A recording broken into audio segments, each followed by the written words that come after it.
ജീവന് വിറപ്പിച്ച പുള്ളിപ്പുലിയെ വലയിലാക്കി യുവാവ്. അതിസാഹസികമായി വാലിൽ പിടിച്ച് ചുഴറ്റിയാണ് യുവാവ് പുലിയെ പിടികൂടിയത്.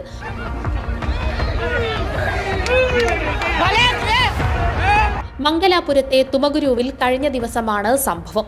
40 വയസ്സുകാരൻ AV ആനന്ദാണ് പുലിയെ പിടികൂടിയത്. ദിവസങ്ങളായി പുള്ളിപ്പുലി ഭീതിയിലായിരുന്നു ഗ്രാമം. ഏറെ ശ്രമിച്ചിട്ടും പുലിയെ പിടികൂടാൻ വനം വകുപ്പിന് കഴിഞ്ഞിരുന്നില്ല.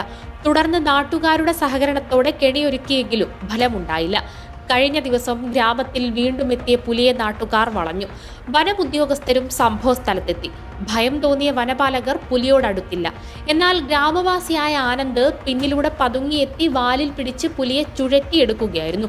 പിന്നാലെ വനമുദ്യോഗസ്ഥർ പുലിയെ വലകൊണ്ട് മൂടി കെണിയിലാക്കി. പുലി വലയിലായി എന്നുറപ്പിക്കുന്നത് വരെ ആനന്ദ് വാലിലെ പിടിവിട്ടില്ല. പുലിയെ പിന്നീട് വനം വകുപ്പ് അധികൃതർ സമീപത്തെ വനത്തിൽ തുറന്നുവിടുകയായിരുന്നു.